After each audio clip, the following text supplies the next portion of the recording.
اس نے اپنے ریوالور والے ہاتھ کو جنبش دیتے ہوئے کہا، ورنہ ہمیں کچھ ناگوار فریضے انجام دینا پڑیں گے۔ سوال ہی پیدا نہیں ہوتا۔ میں اچھل کر کھڑا ہو گیا۔ فلورا میری لک ہے، تم اسے مجھ سے جدا نہیں کر سکتے۔ دونوں ہنسنے لگے۔ ضد مت کرو اچھے بچے، ایڈگر نے الفاظ چباتے ہوئے کہا، کیونکہ ہم ضد کرنے والوں کو موت کے گھاٹ اتار دیا کرتے ہیں اور لاش اس طرح غائب کر دیتے ہیں کہ کبھی اس کا سراغ مل ہی نہیں سکتا۔ ٹونی نے مضحکہ خیز سنجیدگی کا مظاہرہ کرتے ہوئے کہا، تم لوگ مجھ سے واقف نہیں ہو۔ میں اچھوں کے ساتھ اچھا اور بروں کے ساتھ برا ہوں۔ تم فلورا کو نہیں جانے دو گے تو میں اسے زبردستی اپنے ساتھ لے جاؤں گا۔ اچھا، ایڈگر نے یوں کہا جیسے اسے کوئی انتہائی تعجب خیز خبر سننے کو ملی ہو۔ یہ بات تم نے پہلے کیوں نہیں بتائی؟ سنو ایڈی، فلورا میرے نزدیک آ کر خوفزدہ سے انداز میں بولی، ان لوگوں سے بحث مت کرو اور اپنی جان بچا کر یہاں سے نکل جاؤ۔ یہ لوگ مجھے کوئی نقصان نہیں پہنچا سکیں گے۔ اس بات پر میں تم سے ناراض بھی ہو سکتا ہوں فلورا، تم ایڈم ڈی فلو کو ایک بزدلانہ قدم اٹھانے کی تلقین کر رہی ہو۔ ٹونی نے چھت شگاف کہا لگایا، میں نے برسوں سے اتنی مزاحیہ بات نہیں سنی تھی۔ کیا تم اکثر اسی قسم کی باتیں کرتے ہو؟ ضرور کرتا ہوں، ضرور کرتا ہوگا۔ ایڈگر نے میرے کچھ بولنے سے قبل تیزی سے کہا، اگر اس کی باتیں تمہیں اتنی ہی پسند آ رہی ہیں تو اسے پال لیتے ہیں۔ میں کوئی جانور نہیں ہوں کہ تم مجھے پالنے کی باتیں کر رہے ہو، میں نے احتجاجی لہجے میں کہا۔ میری یہ بات ایڈگر کو بہت پسند آئی اور اس نے بھی ٹونی کی طرح ایک زوردار کہکہا بلند کیا، جانور تو سب پالتے ہیں۔ اس نے ہنسی ضبط کرتے ہوئے کہا، لیکن ہمارے شوق ذرا مختلف قسم کے ہیں۔ فلورا میرے کاندھے سے لگی کھڑی تھی۔ میں محسوس کر رہا تھا کہ اس پر خوف غالب آ رہا ہے۔ اس خوف کی وجہ غالباً یہ رہی ہوگی کہ وہ ان لوگوں کی صفاقی سے واقف تھی اور اسے میرے بے گناہ مارے جانے کے خیال سے خوف آ رہا تھا۔ اس کی اس کیفیت سے یہ اندازہ لگانا مشکل نہیں تھا کہ وہ فیلڈ ورکر نہیں ہے۔ اس کی خدمات صرف بولے بالے لوگوں کو پھانس کر جوئے خانے تک لے جانے اور پھر انہیں ہروانے تک ہی محدود معلوم ہوتی تھی، ورنہ فیلڈ ورکر کبھی کشتہ خون سے نہیں گھبراتے۔ ایک لطیفہ اور بھی تو ہے، ٹونی نے اپنے مخصوص انداز میں کہا، ذرا انہیں دیکھو۔ اس نے فلورا کی طرف اشارہ کیا جو میرے کندھے سے لگی کھڑی تھی۔ انہیں بھی اس سے ہمدردی ہو گئی ہے، جیسے یہ خود بڑی پارسا ہیں۔ ٹونی، فلورا نے سخت لہجے میں کہا، ذرا ہوش میں رہ کر گفتگو کرو۔ میرے بارے میں گفتگو کرتے وقت تمہیں اپنے اور میرے درمیان فرق ملحوظ رکھنا چاہیے۔ اوہ ہو، ٹونی ہنسا، بی مینڈکی کو بھی زکام ہو گیا۔ شاید تم نے غور نہیں کیا کہ تمہیں اس کمرے میں لانے سے ہمارا مقصد کیا تھا۔ ہمارے سینوں میں بھی دل دھڑکتے ہیں فلورا ڈیئر، ایڈگر نے خالص لوفروں کے انداز میں کہا۔ کچھ حسرتیں مچلتی ہیں، آج کی رات ان حسرتوں کے نکالنے کی رات ہے۔ تمہارے اس حسین سراپا پر تھوڑا سا ہمارا بھی حق ہے، کاش کبھی تم نے غور کیا ہوتا۔ ایڈگر نے ایک سرد آہ بھری، لیکن تمہیں اپنے گاہکوں سے اتنی فرصت کہاں کہ کبھی ہم مسکینوں کے بارے میں بھی غور کرو۔ غصے کی شدت سے فلورا کانپنے لگی۔ اپنی اوقات میں رہ کر بات کرو ایڈگر، یہ مت بھولو کہ تمہاری کوئی غلط حرکت تمہیں کس انجام سے دوچار کر دے گی۔ یہ تم لوگ کس قسم کی باتیں کر رہے ہو؟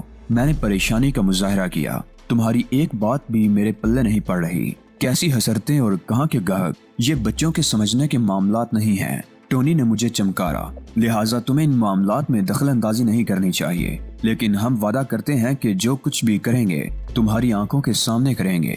وہ دونوں ابھی تک دروازے کے سامنے کھڑے تھے۔ ان کا انداز ایسا تھا جیسے فرار ہونے کی کوشش تک کرنے کا موقع دینے کے لیے تیار نہ ہوں۔ شکریہ، میں نے بڑی ممنونیت سے کہا۔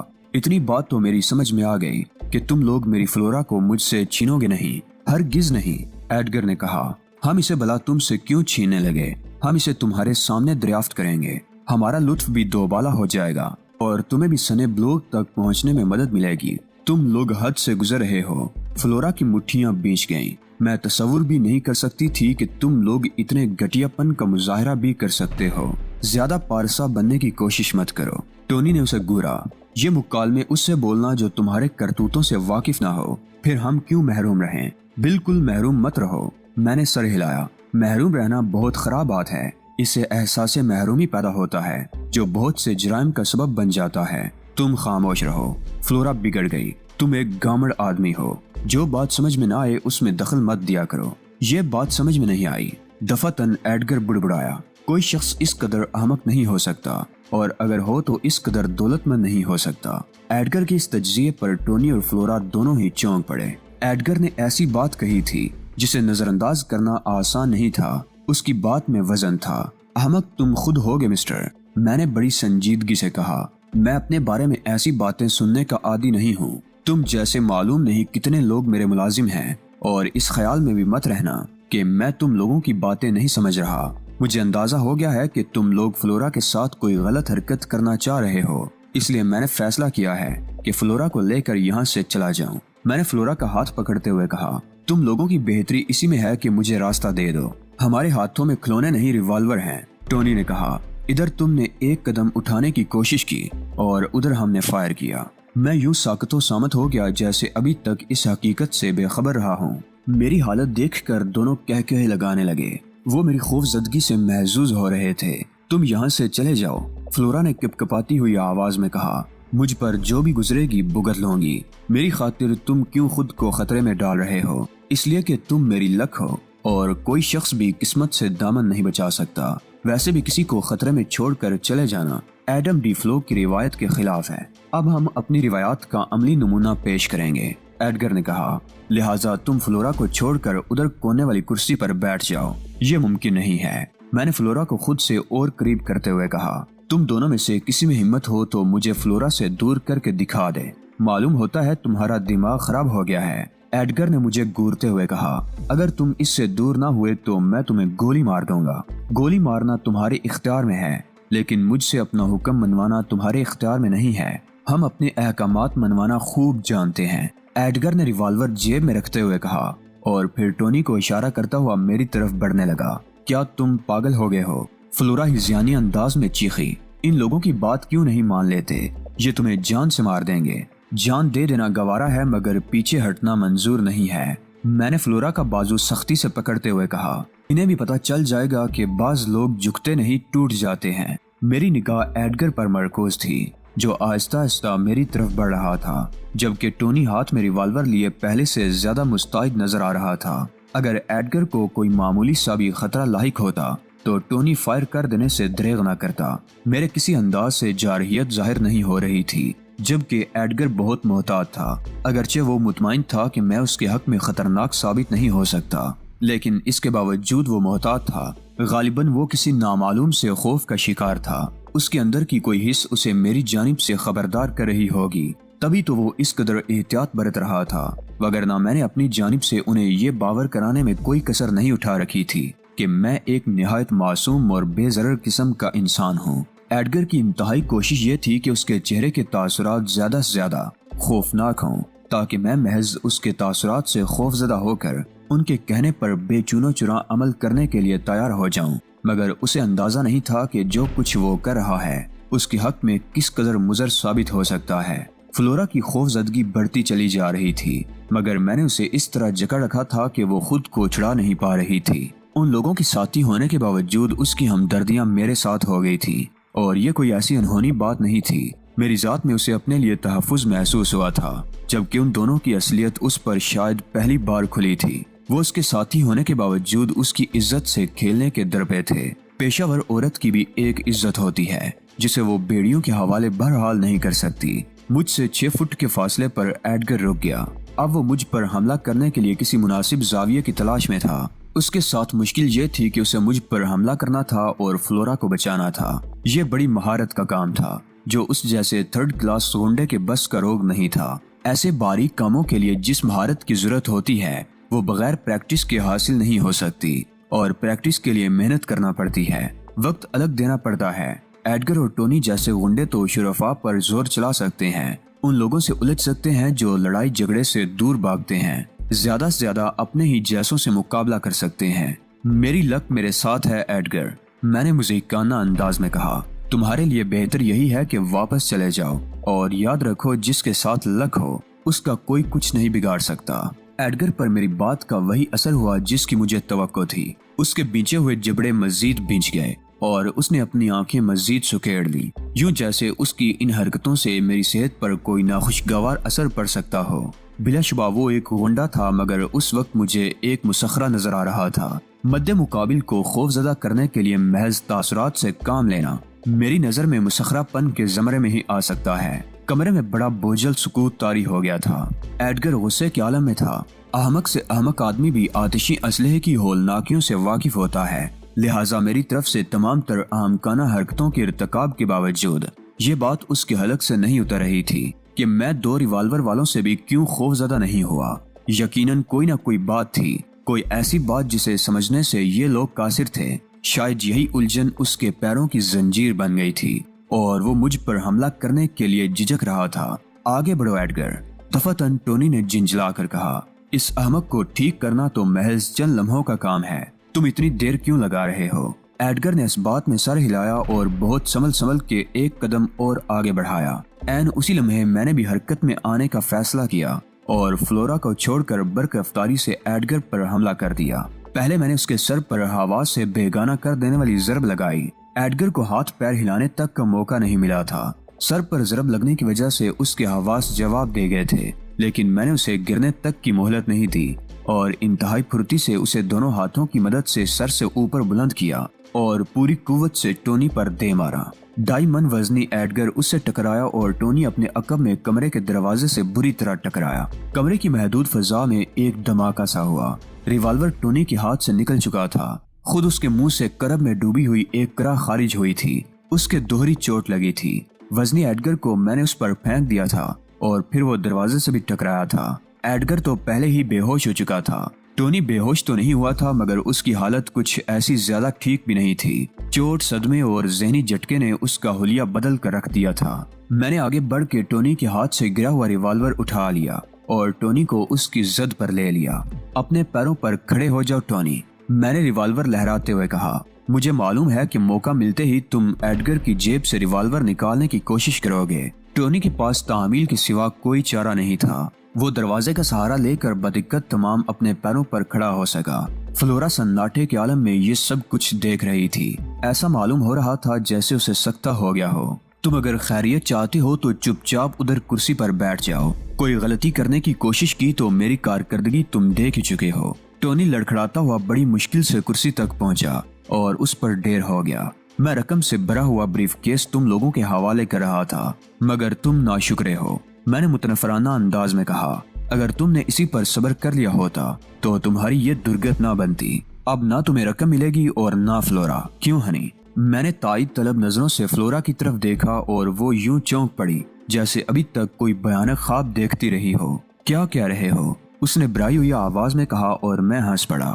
میں کہہ رہا ہوں تم میری لک ہو۔ جب تک تم میرے ساتھ ہو مجھے شکست نہیں ہو سکتی۔ پہلا مظاہرہ جوئے کی میز پر ہوا تھا اور دوسرا ابھی ابھی ہوا ہے، اور اب تم بھی میری اس بات سے اختلاف نہیں کر سکتی۔ فلورا نے میری طرف دیکھ کر پلکیں جھپکائیں جیسے اس کی سمجھ میں کچھ نہ آ رہا ہو، مگر میں ٹونی کی طرف متوجہ ہو چکا تھا۔ ہاں تو مسٹر ٹونی دی ڈفر، تمہارا لطف دوبالا ہوا یا نہیں؟ اور اگر کہو تو اب میں تمہیں سنے بلوغ تک پہنچاؤں؟ فلورا کی طرح ٹونی نے بھی کچھ نہ سمجھنے والے انداز میں پلکیں جھپکائیں اور میں اسے چڑھانے والے انداز میں ہنس پڑا۔ جتنے لوگوں کو بلند بانگ دعوے کرتے دیکھا ان سب کا حشر تم جیسا ہی ہوا۔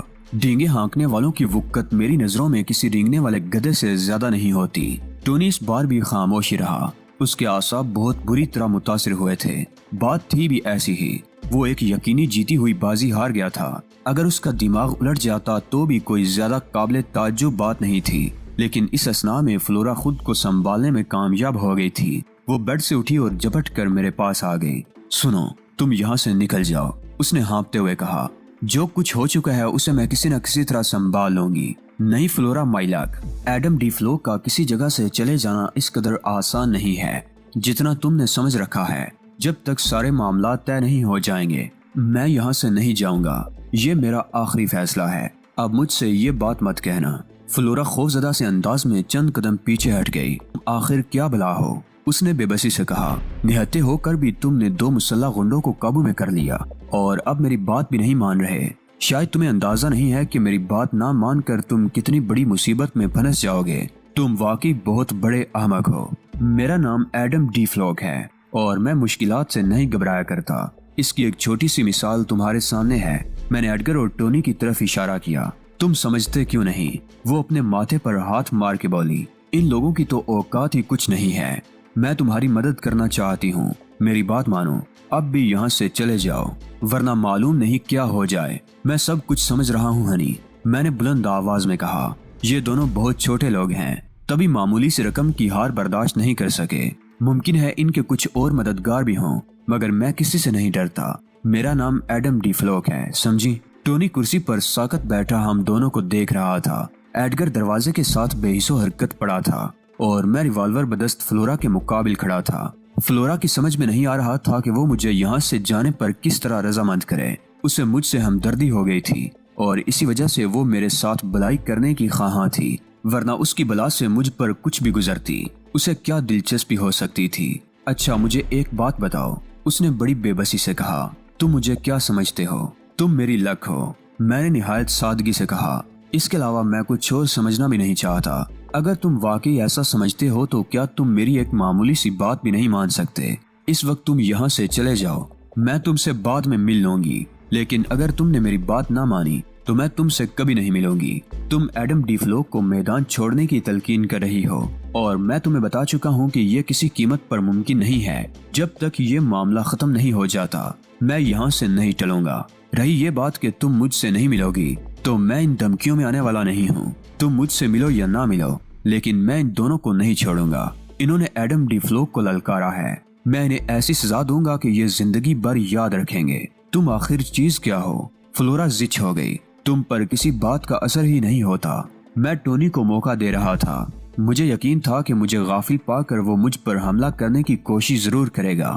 دوسری طرف یہ بھی تھا کہ میں ایک خاص مقصد کے تحت کراؤن نائٹ کلب میں داخل ہوا تھا۔ اگر میں ٹونی اور ایڈگر جیسے غنڈوں سے الجھ کر لوٹ جاتا تو میرا وقت ضائع ہی ہوتا۔ میرا خیال تھا کہ جلد یا بدیر کوئی نہ کوئی مداخلت ضرور کرے گا، لیکن اب مجھے اپنے خیال پر نظر ثانی کرنا پڑ گئی تھی۔ اگر کسی جانب سے مداخلت ہوتی تو اب تک ہو چکی ہوتی۔ میں یہ سمجھنے سے قاصر ہوں کہ تم کس بات سے خوفزدہ ہو، میں نے فلورا کی آنکھوں میں دیکھتے ہوئے کہا۔ مجھے یوں محسوس ہوتا ہے کہ جیسے تمہیں کوئی خوف ہے اور تم مجھ سے بات کرتے ہوئے ہچکچا رہی ہو۔ جو شخص اپنا دشمن خود ہو جائے کوئی اور اس کے لیے کچھ نہیں کر سکتا۔ فلورا بڑبڑائی، پھر اونچی آواز میں بولی، تمہارا جو جی چاہے کرو، میں اب کسی معاملے میں مداخلت نہیں کروں گی۔ جس وقت فلورا یہ بات کہہ رہی تھی میری پشت ٹونی کی طرف تھی۔ میں نے محسوس کیا کہ جملہ ختم کرتے کرتے فلورا کی آنکھیں خوف سے پھیل گئی تھیں۔ یقیناً ٹونی مجھ پر حملہ کرنے کے لیے حرکت میں آیا تھا۔ میں بڑی پھرتی سے پلٹا۔ ٹونی بریف کیس لیے مجھ پر جپٹ رہا تھا۔ مجھے پلٹتے دیکھ کر وہ مجھ پر حملہ کر بیٹھا، لیکن میں نے نہ صرف اس کا وار خالی دیا بلکہ اس کی ٹھوڑی پر پوری قوت سے ایک گھونسا بھی رسید کر دیا۔ ٹونی کے حلق سے درد میں ڈوبی ہوئی ایک کرا خارج ہوئی اور وہ اچھل کر دور جا پڑا۔ بریف کیس اس کے ہاتھ سے چھوٹ گیا تھا اور اس نے دونوں ہاتھوں سے اپنی ٹھوڑی دبا رکھی تھی۔ میں لپک کر اس کے سر پر پہنچ گیا اور گریبان سے پکڑ کر اسے کھینچ کر کھڑا کر دیا۔ تمہیں کچھ اندازہ ہوا ٹونی کہ تمہاری حیثیت میرے مقابلے میں کیا ہے؟ میں نے اسے جھنجھوڑ کر کہا، میں تم سے معافی چاہتا ہوں۔ ٹونی نے اٹک اٹک کر کہا۔ اس کی بانچوں سے خون بہہ رہا تھا۔ میں نے اسے ایک زوردار دھکا دیا اور وہ ایک بار پھر لڑکھڑاتا ہوا فرش پر گر پڑا۔ تم نے مجھ سے معافی مانگی ہے ٹونی، اس لیے میں نے تمہیں چھوڑ دیا ہے، لیکن اب جو کچھ میں تم سے پوچھوں گا اگر تم نے اس کے درست جواب نہ دیے تو میں تمہاری کسی ٹوٹ پھوٹ کا ذمہ دار نہیں ہوں گا۔ سب سے پہلی بات تو یہ بتاؤ کہ مجھے کلب کے اندر گھیرنے کی ہمت تمہیں کیوں کر ہوئی؟ ٹونی کا چہرہ میرے پہلے ہی سوال پر تاریک ہو گیا، لیکن وہ بزدل آدمی تھا۔ اگر بزدل نہ ہوتا تو ایڈگر کے ساتھ مل کر مجھے نہ گھیرتا۔ اب اس میں اتنی ہمت نہیں تھی کہ مجھ سے غلط بیانی کرتا۔ اس وقت تو وہ کسی طرح اپنی جان چھڑانے کے در پہ تھا۔ تم بہت بڑی مصیبت میں پھنس گئے ہو، اس نے اٹھ کر بیٹھتے ہوئے کہا۔ جسے تم اپنی لگ کہہ رہے ہو وہ اس کلب کی تنخواہ یافتہ ہے۔ میرے ہونٹوں پر مسکراہٹ ابھر آئی۔ میں نے تم سے کہا تھا کہ مجھ سے غلط بیانی مت کرنا، مگر تم نے ابتدا ہی غلط بیانی سے کی۔ بتاؤ تمہارا کیا حشر کروں؟ میں نے کوئی غلط بیانی نہیں کی۔ تم اس سے خود پوچھ کے دیکھ لو کہ یہ کلب کی ملازم ہے یا نہیں۔ ٹونی نے خوف زدہ سے انداز میں کہا۔ مجھے صرف یہ بتا دو کہ اگر فلورا کلب کی ملازم ہے تو اس سے میرے مصیبت میں پھنسنے کا کیا تعلق ہے؟ یہ تمہیں پھانس کر یہاں لائی تھی اور اسی نے تمہیں ہروایا تھا۔ اس کا کام یہی ہے اور اس بات کی تنخواہ ملتی ہے اسے۔ میں نے فلورا کی طرف دیکھا جس کے چہرے پر ہوائیاں اڑ رہی تھی۔ اس نے کچھ کہنے کے لیے منہ کھولا ہی تھا کہ میں نے ہاتھ اٹھا کر اسے خاموش رہنے کا اشارہ کیا اور ٹونی سے بولا، تمہیں یہ احساس بھی نہیں ہے کہ تم کس درجے کی دروغ گوئی کر رہے ہو؟ فلورا نے مجھے ہروایا نہیں بلکہ جتوایا ہے۔ مجھے اس سے غرض نہیں کہ یہ کس کی ملازم ہے اور کیا کرتی ہے۔ میں تو صرف یہ جانتا ہوں کہ یہ میری لک ہے اور دوسری بات یہ کہ مجھ سے غیر متعلق باتیں مت کرو. جو سوال میں نے کیا تھا مجھے اس کا جواب چاہیے. میں اور ایڈگر اس کلب کے ملازم ہیں. ٹونی نے اٹک اٹک کر کہا. ہم یہاں آنے والوں کو شارپنگ کر کے ہراتے ہیں جس کے عوض ہمیں معقول رقم ملتی ہے. تو یہ بات ہے.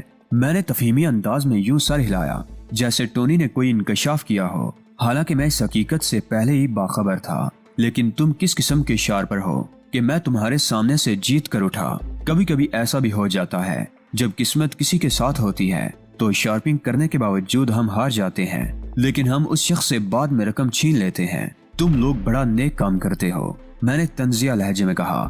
لیکن جب میں رقم تمہارے حوالے کرنے کو تیار تھا تو پھر تم نے بات کیوں بڑھائی؟ ٹونی اپنے ہونٹوں پر زبان پھیر کر رہ گیا. اس کے منہ سے کوئی آواز نہ نکل سکی تھی. اس لیے نہ کہ تمہاری نیت فلورا پر خراب ہو گئی تھی.